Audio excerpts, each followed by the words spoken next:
Hello and welcome to another episode of Pakistonomy. My name is Uzair Younus, and it's been a whirlwind of a few days or weeks in Pakistan. Lots of political drama, action in terms of what happened with the government of Imran Khan, a midnight vote to oust him, and then a new government that has just come into power. Which to this day, it's been 4 days that we're recording this, and there hasn't been a cabinet announced. And there's a lot of analysis going around about what this means for Pakistan's political economy, its flawed and floundering democracy, the role of the judiciary, and everything else in between. And so I have a lot of questions, and I figured that we invite Dr. Ilhan Niaz, who's chair of the history department at the Quaid-e-Azam University, to the podcast again. I think he's one of the first to be a three-time guest on this podcast. And I was joking with him before the recording started that he's perhaps our senior historical analyst that I refer back to contextualize things in Pakistan's political economy. And I think it's important to have that historical perspective in today's moment because often a lot of people joke about my Insafian friends, for example, that history for them begins in 2018. But that's just not true about Insafians. I think Pakistanis generally don't really think about their history and the long trajectory of their own political economy when observing and analyzing political development. So I'm looking forward to this discussion. And Dr. Niaz, again, thank you for taking out the time and joining us once again on Pakistonomy. My pleasure. Great to be back. I want to begin with sort of your perspective on what has unfolded over the last couple of weeks and sort of would love for you to contextualize this in sort of the long arc of Pakistan's own democracy, if we can call it that, and the sort of ups and downs that we've seen in terms of asserting civilian supremacy. Obviously, yesterday, for example, the ISPR did a big presser, which was interesting in and of itself in terms of the questions they fielded, but clearly saying we're apolitical, and they made a very conscious choice to say apolitical over the last 2 years. And then sort of gave examples of local elections, etc. But how did you see, or how have you seen the events of the last month or so in terms of what has transpired in Pakistan's politics for a number of decades? Well, I think at one level, there is an element of continuity. So in Pakistan, since the early to mid 1950s, what we've seen is that governments come to power and they are removed from power when they lose the support of either the military and the bureaucracy or some combination of these institutions. And at the same time, we also see that the military is perceived, rightly or wrongly, to be the ultimate arbiter of this succession process. So that is something which has played out in a very, very familiar way when it comes to the downfall of the first PTI government, that there was a civil-military rift after a period of all being on the same page. And then that rift led to a sudden change in the opposition's fortunes. That the same opposition that couldn't even muster its majority in the Senate to block legislation, all of a sudden was, operating in lockstep and marshalling every single MNA under their control. And a certain number of PTI MNAs conveniently developed consciences, as they would have put it, and decided to ditch the government. Creating a parliamentary crisis for that government. So at that level, there is a very strong element of continuity. At another level, there is also an important shift because while whatever may have been happening behind the scenes, as far as the formal statutory process is concerned, Imran Khan has been removed as prime minister and his government has fallen by virtue of it losing the support of the majority of the representatives in the National Assembly. And when the Imran Khan government attempted to drag things out, when it attempted to effectively frustrate the exercise of the opposition's parliamentary majority, the court stepped in and effectively restored that parliament and allowed it to continue with the process of dismissing the government. So at that level, this is something which is new in that we typically have not had prime ministers ousted through a parliamentary process, which is, of course, also upheld by the judicial review that the Supreme Court exercised. So there's both, a little bit of both. And in that sort of, let's start with the continuity, right? Because obviously we saw, in my view at least, and if you disagree, I would love your thoughts on this as well. This continuity sort of emerged even in the pre-2018 setup, right? Where all of a sudden people were abandoning the ruling party. The electables after the election were being flown off and joining the PTI. In the Punjab, for example, where the PMLN had the highest number of seats, they were unable to form the government because of the shenanigans that happened there. So from your point of view, is, some people at least that I've been talking to say, the continuity is there, but the second shift that you talked about, that statutory, it was a constitutional process. That's a major shift in terms of where we go from here on out. How do you see what comes next, right? Because I'm trying to figure out whether this government, the new government that has again come into power through some of the things that have always happened behind the scenes, perhaps loses that same support and we go back to square one. And would love your thoughts on how you see this playing out in, let's say, the next 6 to 8 months, which is when elections occur. I think that basically a three-party system where you have three reasonably large and competitive parties is inherently more prone to establishing very frail parliamentary majorities. And the frailer a parliamentary majority is, the more vulnerable it is to being eroded by the switchover of either one of the alliance partners or by the defection of some of the members of the original party itself. So I think fundamentally that shift away from a system where either, let's say, the PMLN or the People's Party could be reasonably confident that they will be a leading coalition partner or maybe even form the government outright.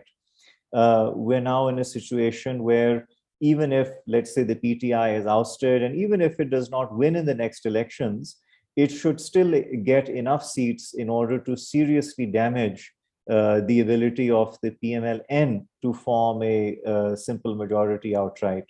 So that kind of competition makes for coalition politics. It makes for a high level of instability, and it makes basically strategically located minorities extremely powerful because a few votes here or there can change the fortunes of a government.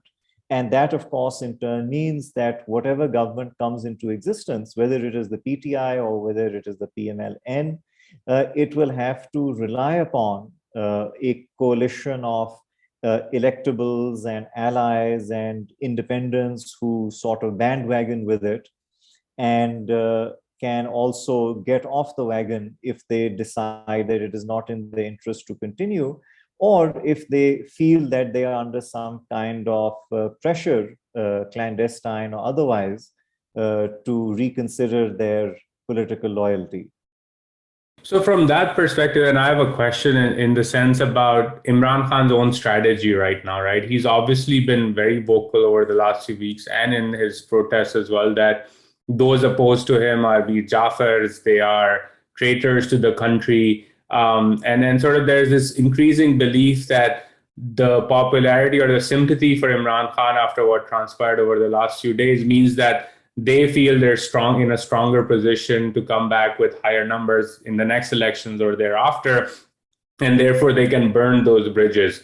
Again, from a historical perspective, my reading of history has been that that can be a pretty dangerous and a ploy that doesn't yield optimal outcomes if your goal ultimately is to come back to power. How do you see that strategy that the PTI has embarked upon at this point in terms of this idea that it's a three-party system, there will always be the need for coalitions, And the logical view, in my opinion, would be if you're going to burn all those bridges, then it becomes that much harder for you as a politician to engage in the coalition politics that perhaps are necessary to maintain on power. How do you see the strategy being used deployed by the PTI compared to what is likely the makeup of this coalition setup in parliament? I think that at the moment, at least, so soon after the fall of its government, there are a lot of understandably raw feelings in the PTI leadership and amongst their supporters. It's only to be expected that they will vocalize those emotions and that they will try to show that, in fact, we have not been dismissed because we, in any real sense, lost our democratic right of being the representatives, but that, in fact, it was the result of an intrigue. It was the result of, all the old politicians, the looters and plunderers, as they put it, coming together and apparently pushing us out. But at the same time, I think what the PTI is doing is that it is, for the first time, perhaps since the downfall of the Musharraf government or the Musharraf regime, it is actually imposing considerable political and social costs on the military itself. And it is doing so in a remarkably direct manner by challenging the military, in the sense that it is presenting itself as being the real guardian of Pakistan's sovereignty, and it is presenting its ouster as the result of some kind of an intrigue between the Americans and the opposition. And, how could that take place without, of course, the establishment being in on it at some stage or the other? So that imposition of costs is, I think, putting the military in a very, very uncomfortable situation. And that is not something which they have been used to over the last 10 years or so. They've not really been called out like this by a major popular political party. Certainly, if you look at the tweets and the social media messaging and the kind of rhetoric that is coming out directly from PTI leaders and, maybe even more from their supporters, this is something which is being interpreted as, a criticism on the military itself, a criticism on the institutions themselves. So it's a very, I think, strange thing for the military as well to find itself so publicly in the crosshairs. And I don't think that they expected this kind of a prolonged public spat to result as a result of Imran's ouster. They probably miscalculated his determination or his sheer willingness to go to the brink with them, whether it was while he was in the government during the dying days of it or soon after his ouster. And literally, they've had no break, in a sense. So within 24 hours of the ouster, he's been going against them publicly. His people have been going against them very publicly. And of course, people are pointing out the irony, of the same page people suddenly discovering the merits of civilian supremacy and Imran Khan's old statements about Bajwa and the military and other such things are being counter-circulated to show that, look here, everything was fine till a few months ago, and now all of a sudden this has happened. But I really do feel that Imran has tapped into a genuine disaffection in a large segment of Pakistan's population, which is very vocal, which is very assertive in some ways, and which is, on the one hand, also a part beneficiary of the status quo. If you look at the military middle class or the bureaucratic middle class, but is also keenly disappointed in Pakistan's overall trajectory. And what is interesting is that now the military sort of is being assigned the value of being behind the current government that has replaced the PTI. And the PTI, I think, on social media and on other such platforms is really hammering away. So, I mean, you can look at, when the ISPR chief was giving his press conference, during that press conference, Imran Khan was tweeting away and launching one broadside after another. And you can compare the number of tweets and retweets that Imran Khan got for his messages and the total amount of publicity that the ISPR was getting. So I think they are very much on the back foot in terms of how exactly to deal with him. And they did not expect perhaps this level of resistance after the fact. Yeah, I think Imran Khan at some level, right, continues this long tradition of prime ministers who somehow in 3 years or so of being in office realize that they have power, and then they get kicked out and realize that the military perhaps is part of the problem. And one way or the other, Nawaz Sharif called Bajwa out a little bit here and there a couple of years ago. Khan is doing, as you said, without the break almost immediately. And that brings me to a question I've been sort of toying it with in my head is, the sentiment that he's tapped into, the vocalization of this sentiment, particularly on social media, is crazy in what we've seen at all. It's historic, right? But then that begs the question that the empire, as I refer to it, always strikes back, and they might be on the back foot. And maybe it may be a period of time where perhaps it may not be able to come back at this criticism in a way that perhaps we expect or have seen historically. But what's your view in that sense that, the military obviously seems to be in its own way pushing back, perhaps not as effectively. They picked up some of their social media activists, etc. But do you sense that at some level there will be, within a couple of weeks after these jalsas are over, and if this still continues, that perhaps the military may decide enough is enough and do what it usually historically has always done? And if so, where do things go from there? Because it's a very different Pakistan than used to exist in the 90s or the period before that.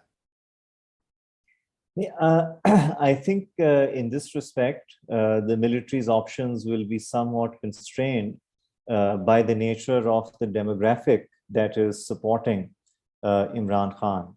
That is in major cities, that is in upscale locations like DHAs themselves.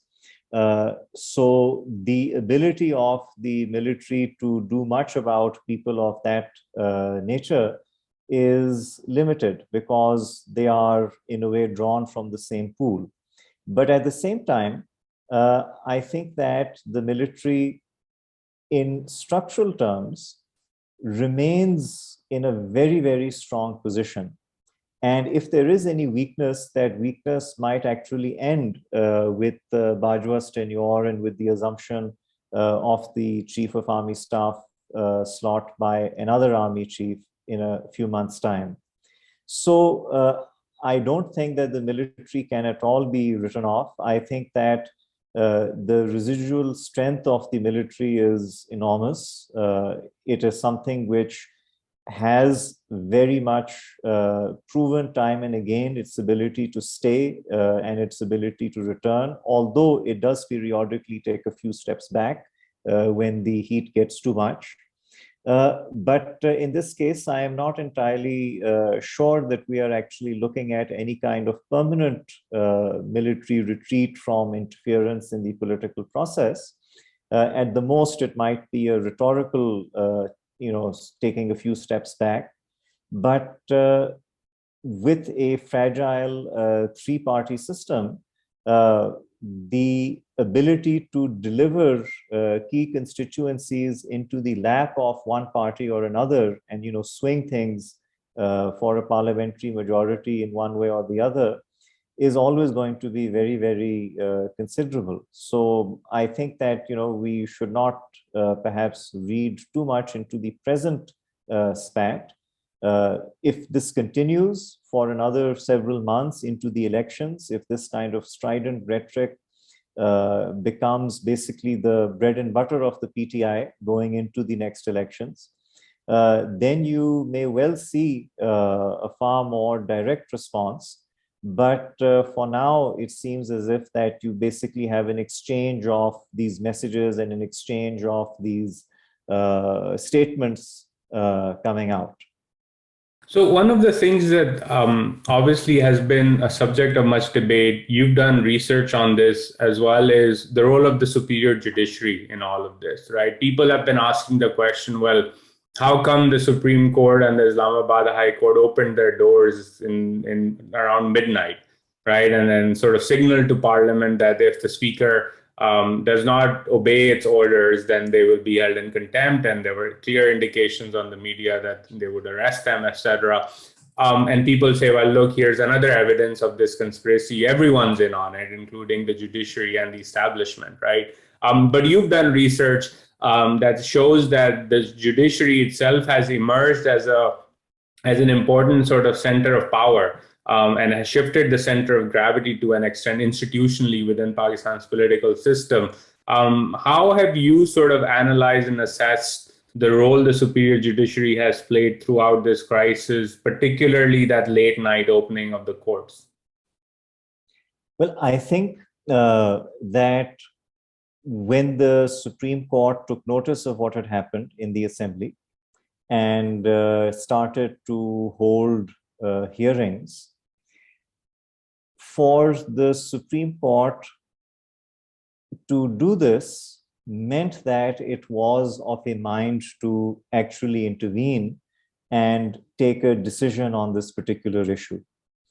For the Supreme Court to have allowed the PTI government to get away with what was frankly an illegal dissolution of the Assembly would have greatly diminished the standing of the judiciary. It would have made it appear as if that the judiciary is looking for a revival of a kind of doctrine of necessity. And I remember that there were a lot of people who were very fearful that basically the 5 judges that have been entrusted with this task, they tend to lean towards the PTI, they tend to lean against the opposition. They are not particularly known for aggressive interventionism in the past. But when it came to the decision, they allowed the government a full opportunity to explain its position. I remember a lot of people were very annoyed by the fact that the judiciary was taking a few days to make up its mind. There were people who basically wanted the judges to immediately make a decision one way or the other. But that deliberative process continued. And for several days, the attention of the entire country was, fixed on courtroom number 1. As it used to be once upon a time during the time of Justice Chaudhry Iftikhar or even under Justice Saqib Nisar. And the verdict that was delivered was consistent with the Constitution. And it did not actually dismiss the PTI government. It did not actually do anything. It simply allowed the process that the opposition had initiated to reach a logical end. And in that sense, I think that out of the main actors in this crisis, the only one that has perhaps emerged with its reputation enhanced is the judiciary. The PTI government, as well as the opposition politicians, they are seen as, polarizing, self-seeking, insecure. To a large segment of the population, it is becoming obvious that Imran Khan is actually willing to risk the constitutional stability of the country if it means him staying on in power. As far as the opposition is concerned, they have not exactly done themselves any great credit in terms of the kind of rhetoric they espoused during the build-up to this vote of no confidence. Then they are, strange bedfellows at another level. And what unifies them, as the PTI supporters argue, is essentially a desire to prevent Imran Khan from coming back to power for a second term. and to disrupt the electoral reforms like the EVMs and the overseas Pakistanis being able to vote in the elections in order to basically rig the next election so that they can win. And I think in that, you already have the beginning of the PTI resistance if it fails to win the next elections.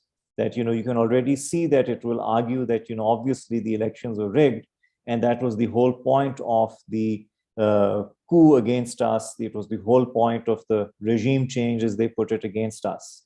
But in all of this, I think the judiciary has gained tremendously in terms of its standing.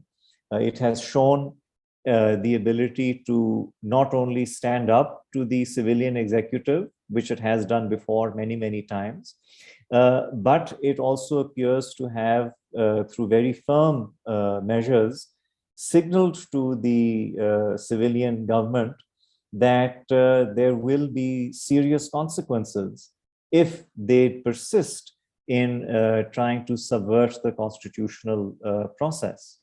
So at that level, I would say that judicial intervention in this case has worked. And of course, the thing is that, in terms of at least my research or my findings, I have felt now for at least 10 years or so, if not a bit longer, is that in Pakistan, the civilian executive is so out of control, so arbitrary in how it behaves, that without that sword of Damocles hanging over its head in the form of a suo motu and the aggressive exercise of original jurisdiction, civilian governments will get up to all sorts of things.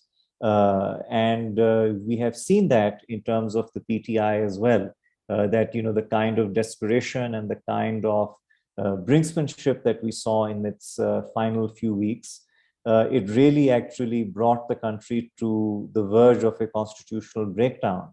And the fact that we did not cross that breakdown, the credit for that rightly belongs primarily to the judiciary.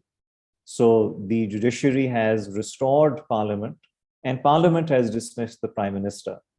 So the judiciary, in a way, is the ultimate constitutional cause of the prime minister's dismissal, while the parliament itself is merely the instrumental cause or the efficient cause of that dismissal. So I think the judiciary has done well, and the kind of pounding that the military is taking in terms of its public standing, in terms of the kinds of messages and the kinds of rhetoric that is now being directed against it, you don't see that kind of rhetoric being directed against the Supreme Court. You don't really see that. I mean, of course, there might be a few statements here and there, but the target of the PTI in its narrative is essentially that we have been overthrown as a result of a national security crisis, a foreign-backed regime change. And whose job is it to defend Pakistan's national security? Obviously, it's not the job of the judiciary to defend Pakistan's national security. It is the job of the military and the intelligence apparatus under the control of the military. So they are indirectly and in some ways even directly calling the military out for what they perceive to be, or what they want people to believe is a fundamental failure of the military in terms of fulfilling its basic institutional mandate. So I think that also helps the judiciary in a way, because it takes the military down a peg. So you can think of it in a sort of zero-sum game manner, that the civilian politicians and bureaucrats remain a very distant third and fourth, but the judiciary has gotten, a fresh amount of wind in its sails, and it is looking a lot better, a lot more disciplined, a lot more reasonable, a lot more responsible than any other institution in the country. And I think it's interesting, at least from my perspective, given the role chief justices can and have played in the recent past in terms of determining the direction of the courts itself, that upcoming Justice Faiz Issa will be a Supreme Court Chief Justice at some point in the future. And that, again, will be an interesting thing from an institutional point of view to watch, at least at a personal level for me, because clearly he's been targeted and he's been outspoken as a justice against some of the excesses of the military, but also the civilians themselves. And so his sort of rise in the Supreme Court itself will make for an interesting case study as well about where the court goes next. But I agree with you that they've raised their stature. And I don't know if you disagree with this or not, but my view has been that the sort of, while the military has been the dominant institution, perhaps on a net basis, it's been the biggest loser in all of this, in the sense that they obviously burned some level of bridges with Nawaz Sharif over the last few years, and the central Punjab sort of, we saw some echoes of that over the last few years. And now with the PTI, it's even out there, even more in the open. And so collectively, if you sort of were to give points to every party, they perhaps lose the most, and they may have a bigger lead. So they're still number one, but they're the biggest net losers in this whole situation as well. Yes. Go ahead. Yeah, I would agree with that. I think that the cost for the military in this particular instance has been far greater than in previous instances. And the determination of the PTI to hammer away at their central message is also something which is unnerving for the military leadership. And you can see that it was very visible in the ISPR chief's press conference. So the question I have, again, that is from a historical perspective, we've seen plenty of experiments that the military has conducted blow up in its face, right? The most visible one that perhaps most Pakistanis forget about is 1971. And I often remind people, at least from my perspective, that we've seen a revolution in Pakistan, except we just don't remember it as one, because a part of our country broke away and is now known as Bangladesh. It was the most populous part of the country, right? And it was a revolution in many ways against what was going on at that time. But those experiments that have been conducted time and time again, at least from my point of view, have not led to introspection, analysis, course correction, from within the most dominant institution in Pakistan's political setup. Do you think that this ongoing saga will lead to some level of course correction, or do you see, again, as you earlier mentioned, that this is perhaps more of a tactical retreat, and once Bajwa is gone, we may slowly come back to the status quo in terms of its approach as an institution? Yeah, I think that, let's say, if you mention the 1971 crisis, which saw the secession of East Pakistan, the military was back in power just 6 years after that, and for a 11-year period. So I think that in the Pakistani context, the ability of the military to recover even from catastrophic setbacks, setbacks that you think would basically put a lid on this kind of intervention or experimentation for all times to come, that does not appear to last very long. And I think the reason why it doesn't last very long is that, unfortunately, our political actors, when they do get a window of opportunity to consolidate civilian power, they typically don't do a very good job at it. And that rapidly leads to the military regaining whatever prestige or whatever standing it lost and reasserting itself as the arbiter of the political process. So in that context, what we see again happening now is that a sizable portion of the civilian political leadership represented by the PTI seems to basically be saying, saying that the only outcome that is acceptable to us is if we win. And if we don't win, it means that it is everything from a constitutional coup to a foreign conspiracy to the role of money in terms of buying people off and corruption and that sort of stuff. So the problem is, for any electoral system, for any electoral democracy to stabilize, the fundamental requirement is that the party that loses the election or that loses the vote of confidence accepts the legitimacy of the outcome. And unfortunately, what we have seen in Pakistan since the earliest provincial level elections were held in the 1950s is that in Pakistan, the losing party claims that it has been rigged against. It claims that it will not accept the legitimate outcome of the election, that it will, boycott the assemblies, it will refuse to go. Zulfikar Ali Bhutto did that in the context of the 1970-71 electoral process. So you have this situation where the losing party is simply not willing to accept that it has lost, or at least one of the major losing parties is simply not willing to accept that it has lost. And that creates the recipe for continuous constitutional crisis. What it means is then that the government that does emerge from this electoral process is constantly struggling to establish its legitimacy. It is under constant assault. Now, of course, on the media and social media and everything else for its perceived malfeasance in the electoral process. So our politicians effectively destroy each other's legitimacy, and they fail to consolidate, they fail to actually establish a credible electoral process in which the losing party will then say that, all right, fine, we've lost fair and square, and we will wait for the next election. And while we wait for the next election, we will, of course, use every legal trick in the book to shorten the duration of the government by bringing it down in the assemblies, which is their right as an opposition to do so in a parliamentary system. But if we fail to do that, so be it. We'll just have to ride out the 5 years.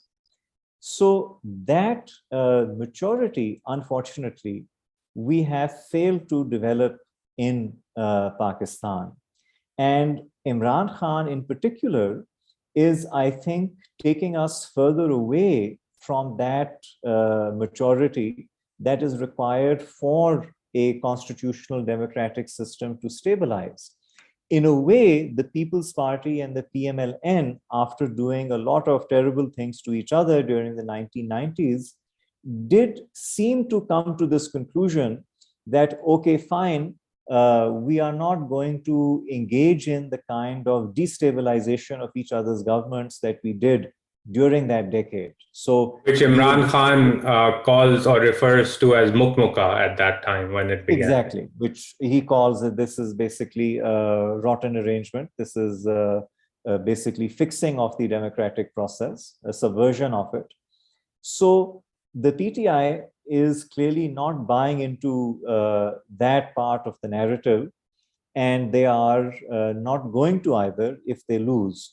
So the problem that Pakistan now has is this: even if it does not win the next elections, it is reasonable to presume that the PTI will get at least as many votes as it did in 2013, which means that 70 to 80 lakh Pakistanis, 7 to 8 million Pakistani voters will vote for the PTI. That is a pretty sizable chunk. And those voters would be heavily concentrated in the urban areas. They would be heavily represented on social media. They would be upwardly mobile, educated, etc. So that refusal of the PTI to accept the legitimacy of the outcome if it loses is going to have profound implications for any government that comes to power after the next election cycle. That's a great segue to a question that I had in my mind and wanted to discuss with you as well was, the median age of this country is about 24 years old, 23, 24. Let's assume it's 25, under 25, which basically means that the median sort of majority of the population was born on the eve of the Musharraf coup, almost, right? And given what we're taught in Pakistan studies, a lot of Pakistanis don't really have a good sense of their own history and historical understanding of their politics. So this moment in time is perhaps a great political awakening, or one could call it that, and then an experience of them understanding and seeing for the first time in their lives how power actually demonstrates itself in Pakistan's politics. Are you optimistic that perhaps this moment in time will lead to a sizable majority of the population recognizing the issues that plague the political structures of Pakistan? Or do you think that this is going to not yield to any major awakening that then is perhaps needed for reforms, right? Because there are plenty of reforms needed on the economic side, of which I talk a lot about. But even on the political side, like you said, Parliament has to figure a way to sort of function and come to an arrangement within itself. Is this a great political awakening in the country where perhaps things improve from here on out? Well, it is an awakening, if we wish to call it that. And it is an awakening that has been about 10 years in the making. But it is not necessarily an awakening that is compatible with the survival of any kind of constitutional government in the country. So yes, the PTI base is charged and they are awake. But the problem is that if you look at their discourse, it is essentially the discourse of people who are following a charismatic authoritarian figure who is promising them salvation, who is a kind of messianic figure for them, and who they believe to be an inherently benevolent and an inherently pure creature, as opposed to everybody else who is malevolent and impure by comparison, and who therefore deserves to rule not by virtue of whether he can actually command a majority of the votes in an electoral contest, simply by virtue of the fact that he is the one who is suitable to rule Pakistan. So it is an awakening, but it is more of a mass psychology or fascism type of awakening. It isn't a kind of awakening which would make anyone who, let's say, wishes for Pakistan to have a normal constitutional parliamentary democracy would be at ease with. And what we are seeing happening now is, of course, that rhetoric is being taken to extreme fever pitch. The PTI ministers are now even making dark allusions to use of blasphemy against their opponents, which is a horrific instrument to use in the context of Pakistani politics.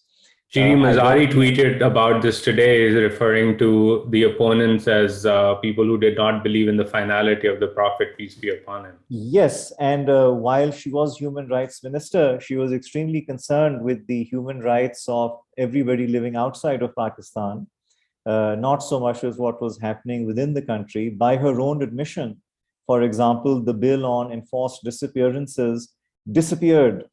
And how could a black Vigo came and took the bill away from her ministry? Exactly, and presumably they only had one copy of it, so that was the end of it. So I'm afraid that what we are seeing here is, yes, an awakening, but this is not the kind of awakening that we saw towards the end of the Musharraf period, where you had an awakening in favor of rule of law, in favor of an independent judiciary, in favor of a restoration of democracy. This is not an awakening like that which we saw in the late 1960s, which was in favor of socialism and social democracy and redistribution of wealth and that sort of stuff. This is basically a conservative, reactionary kind of awakening. And what we are now basically seeing is how so many young people And indeed, so many old people as well. I mean, the WhatsApp uncles are going crazy these days with forwards and other stuff, are genuinely convinced that this is a great conspiracy against the sovereignty of Pakistan, and Imran Khan is the only person who can actually stand against this threat to Pakistan's existence as an independent country. So that kind of reasoning or that kind of thinking is basically not compatible with any kind of normal give and take style parliamentary process. So it is an anti-democratic, an anti-liberal, and anti-constitutional awakening. And where that leads is, unfortunately, best case scenario, chronic instability. If the PTI succeeds in winning at some stage in the future, then we may well see a far harsher version of the PTI government than we could perhaps ever have imagined in the first instance. So I don't think at all that this awakening is something that we should be all that proud of. And that brings me to my final question. You obviously answered it in a way in terms of the best case scenario, chronic instability, worst case scenario, a PTI that is more authoritarian, more cultish, perhaps fascist in its orientation if it gets enough votes in parliament. But from your perspective, from where history, you mentioned right after 1971, it took 6 years for the military to come back to power for an 11-year period.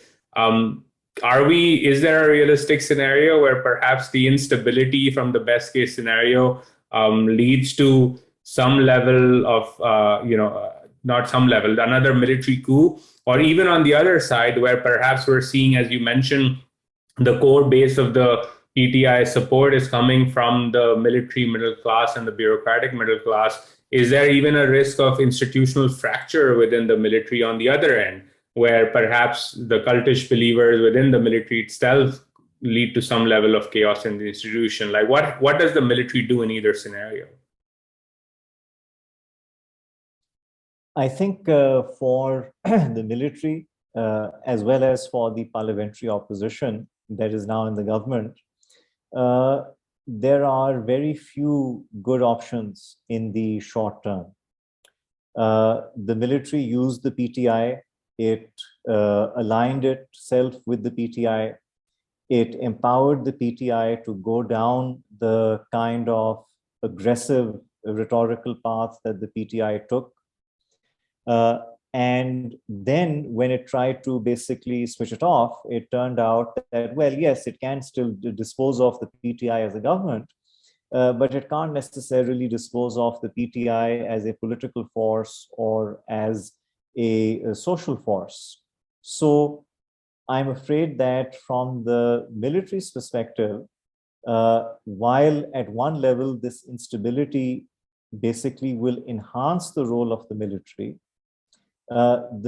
would not actually then have any good options in terms of who exactly does it align with in order to manipulate or in order to manage the political process in a way that is conducive to its continued dominance. At the same time, of course, the civilian actors are likely to do such a good job of knocking each other out that there is very little chance that the civilian leaders will actually strengthen civilian bureaucratic and political institutions and start to build that civilian capacity. They'll be too busy basically trying to survive in office because of this three-way fracture to take on any serious scheme of reform or any serious scheme of self-improvement. So we are looking at a kind of institutional equilibrium which is very fragile, which is in a way prone to stagnation, which is prone to crisis, which is prone to repeated attacks on the legitimacy of the constitutional process, maybe now even the armed forces and other such things. So we are looking at essentially an age of discord ahead of us. And the PTI will be one of the prime drivers of that discord. Managing that discord is something which I think the military will find extremely difficult, because it's hard to, put all those genies back in the bottle. Yeah, I think I wish we were a bit more optimistic, but I have to agree with your pessimistic take on the situation as well. I don't think these genies are going back into the bottle. And if we've seen globally how conspiracy theories evolve, mutate, metastasize, this is only just the beginning. Having lived through the Trump years myself, I can attest to the fact that once a conspiracy theory takes a grip, on either side, we saw this on the Democratic side with the Russia hoax, for example, 4 years of Trump being all sorts of theories about Trump's links to Russia, but more so on the Republican side, where the party has gone down a fascist path itself, culminating with January 6th, and there's still more to come. And I think Pakistan's in that similar place. And I agree with you also on the political side with stagnation. And just today, we've already seen where the Sharif government has come in with a proposal by OGRA to raise petroleum prices and start beginning the process of undoing what the disastrous policy of the Imran Khan government to cut prices and freeze them. But they can't, because there's anger on the street, and the Pakistani citizen has been pummeled by 40% inflation over 3.5 years, to now expect them to bear the burden of 15+% inflation at a time when politics is just at such a volatile place, is just not possible, right? And we can see that decision to reject OGRA summary is an indication of the challenge they also recognize that they face in terms of mounting problems on the street itself. So we're in for a rough ride. I agree with you. I agree that the judiciary has come out of this on top. But I think the net loser is Pakistan and its ordinary citizens. And this awakening that we're seeing, I think, is also dangerous, and we'll see where it goes. But it will get a whole lot worse. And I think you'll agree with that. It'll get a whole lot worse before it gets any better. I think because you mentioned what happened in the United States, I think what Trump demonstrated and the Republicans are now demonstrating is that even in a very old, very stable republic, constitutional republic, if even one important component of that republic refuses to abide by the norms of a constitutional government, it is incredibly difficult for any kind of external machinery to compel that individual to then behave in that way that is appropriate. It can be done, but it is very difficult. And even if it is done, like we see with Trump, or like we now see with Imran Khan, or perhaps other such leaders, they then claim that, well, we're actually the victim of a massive conspiracy, and tens of millions of people buy into that. So you have a situation where it's not just a leader or a party that is now rejecting the fundamental basis for a constitutional order. You have tens of millions of people who are buying into that narrative and saying that, this system is rigged. It's all about the elites. The common man will never get a fair chance. And we need someone, not to simply have a turn of the wheel, but we need somebody to break the wheel. And that person is going to be, Donald Trump or Imran Khan or Narendra Modi or whoever else, sort of falls into that category. But I think there is also a more profound problem. Over the last 40 years, there has actually ceased to be a meaningful debate about what type of socioeconomic measures a society or a government ought to take. And in the Pakistani context, for the last 40 years, as has been the case with many other countries, we've been following a very, very interesting regimen of structural adjustment and liberalization and following the diktats of the IMF and the policies of the World Bank and so on and so forth. And we see that India has also been doing something very similar since 1990. Now, the problem here is that if politics is no longer about competing visions for how to organize a society or an economy, it will simply become a question of which leader do you support and which identity do you support. So the depoliticization of economics has in effect created a situation where politics has essentially become an exercise in building a fan or a cult following and then having people blindly follow it. So what difference does it make to the average Indian farmer who's committing suicide if Vajpayee is pursuing the same policies and Manmohan Singh is pursuing the same policies, and when Manmohan Singh is replaced by somebody else, he is also pursuing the same policies? Of course, there might be differences in terms of which are the favorite pet projects of a leader. So Imran Khan was particularly keen on the langar khanas. I think Shehbaz Sharif has a bee in his bonnet about the Sasti Roti scheme. One would be more interested perhaps in building more infrastructure. The other might be more interested in cash transfers. Or real estate projects through real estate amnesties. Yes, but basically they are all operating within the same basic framework. None of them actually have an alternative socioeconomic vision to offer people. The PMLN might argue that our economic team is technocratically more competent and they do a better job of, controlling the currency and inflation and having a little bit higher growth rate. People's Party might say that, okay, within the constraints of the programs that we go into, we do, after all, raise the wages of government employees and give more cash transfers. And PTI might say that, oh, well, we are, focused on a clean government and this and that, Riyasat-e-Medina, all of that. But the fundamental problem is that there is actually no substantive philosophical or intellectual difference in their socioeconomic vision. It is a difference in projects, not really a difference in policy or program or anything intellectually substantive.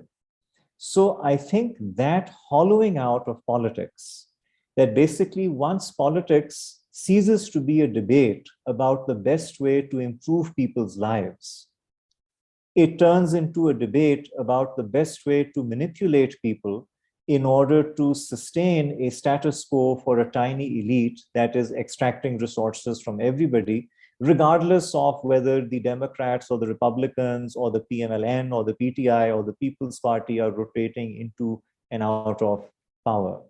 And that then breeds this kind of disillusionment with the system as a whole, that, the system is rigged, the system is broken. And then, of course, you can have people like, Imran, etc., that can tap into that and, in a sense, provide a false consciousness, a false, mantra of change that desperate people or people who simply want to see their country do better buy into, without perhaps realizing that actually the underlying policies that he's offering are basically the same policies. His rhetoric and his personal charisma, that's a bit different. So if you follow him blindly, he's pretty much going to do the same thing that the other guys have done. No, I fully agree. And I think that's the, you kind of, I think, are snooping into my phone or my mind, because I was actually having this conversation with a friend about what would be, if at all, the difference between the People's Party's shadow finance minister and the PMLN's finance minister and the PTI's finance minister if we had a debate. And the answer we came up with was exactly what you said, that they might differ on, I can administer better, I'll procure LNG on time, I will do less corruption and save 10% on road projects, etc. But philosophically, structurally, ideologically speaking, the economic view would be the same. And I think I fully agree with you. And that's the core of the problem, in the sense that it's a kleptocratic setup the status quo benefits from that setup, and the status quo is represented in parliament, in the provincial assemblies, in the bureaucratic setup, which then means that there is no incentive to reform. But that lack of incentive then breeds political volatility, which then leads to the stagnation you and I have been talking about, and the crisis that perhaps we've seen and are continuing to see in the country as a whole. Yes, and the problem there again is that when you are facing this kind of broad-based intellectual abdication or bankruptcy, then you enter the realm where the culture warriors can thrive, where you can essentially hack people rather than solving their problems. And I think that is what the PTI has done far more successfully than any of the other major political parties. And its ability, therefore, to have a more effective discourse in terms of culture and identity and what Pakistan means and who is corrupt and who is not corrupt, a sort of an ability to frame the narrative that everybody else has to react to, that is definitely greater. So regardless of how many seats it gets, the PTI is in many ways dominating Pakistan's public discourse, and dominating it in a way which basically reduces our problems and solutions to those problems to basically a very, I would say, unsustainable concept that, well, all you need is clean, honest leadership and everything else would fall in line. And I think Imran is the only one who can provide that clean, honest leadership. Just look at the other people that are coming. They are all, having a very tainted past. They are all, crooks, etc. And their then propaganda machine is able to play those things up far more effectively than everybody else. I don't know if you've gotten this from some of your Insafian friends. I have consistently over the last 2 weeks is, oh, you don't like Imran Khan, you must like Shehbaz Sharif or Asif Ali Zardari. And I'm like, this is not a binary choice. There is a big spectrum here where not liking Imran Khan and what he stands for does not mean that you automatically support Shehbaz Sharif or Nawaz Sharif and what the PMLN stands for, or what the People's Party stands for, or what anybody else stands for. The issue is structural, but I think our rhetoric has again devolved into something so cynical at a cultish level, is that the opposition to one man means you by default like the other. And it's very hard, and gotten even harder in the last 2 weeks, to argue with people and explain to them that the problem is different, and diagnosing the problems with the PTI does not mean one is ignorant of the problems with the others, but it's just getting harder to make that conversation happen at this point. And that breakdown in communications is something which helps a party like the PTI because it helps it charge its base. It sort of enables it to sell this idea that, well, we are engaged in a great struggle against evil, against the forces of imperialism, against, Mir Jafar and other people of that ilk. And you have to help us. And if you don't help us, that means that you're obviously with them.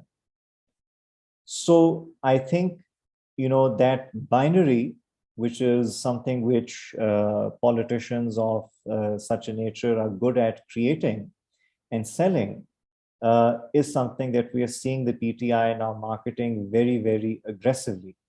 And I think, what, of course, the strategy on their part will be is, anybody's guess. It could well be that after imposing significant costs in terms of the rhetoric on the military, they then come to an understanding with it that, look here, we are happy to partner with you again to form the government, but we are not completely your stooges. We have autonomy. We, have our own ability to inflict pain on you if, you don't do things we like either. Or it just simply continues doubling down on this rhetoric in the hope that this rhetoric is able to turn the next election into a debate about Pakistan's sovereignty and the alleged conspiracy. One of the people who I was interacting with basically asked me that, well, can you prove that there wasn't a conspiracy? And I think that's, a perfect encapsulation of the hardcore PTI supporter, that, how do you or I or anybody else prove that there wasn't a conspiracy? Basically, the onus for proving something lies with those who make the claim, not with those who say that, well, I don't think this happened this way. But that is something which, again, we will have to deal with. And the current government is in a very difficult situation. They are going to face at least the passage of one very, very tough budget. And if they choose to extend it all the way to next year, they will be passing two extremely tough budgets potentially, which would do them a lot of damage given the very limited options and the hard trade-offs they will have to make for that process. But at the same time, we have seen that there is no real impulse to reform or to actually change things in a fundamental manner for the better, whether it's from the PTI side or whether it is from the opposition side. Well, so on that sort of pessimistic note, Dr. Niaz, thank you again for taking out the time for placing this moment in time in historical context, institutionally, structurally, the devolution or sort of the cynical use of power in Pakistan and personality. And again, one hopes that things improve, but I, like you, don't see things getting better anytime soon. And so we're in for a bumpy ride. And to all of you who are tuning in, watching, or listening, buckle up, because it's not going to get any less volatile. The turbulence is only going to grow, and we will see where we come out of this, but it's not going to be a pretty ride in the meantime. So again, Dr. Niaz, thank you once again for joining Pakistonomy for a third time. I'll invite you once more in the next few months to see where we go towards election. But in the meantime, we'll be in touch and stay safe. Thank you so much.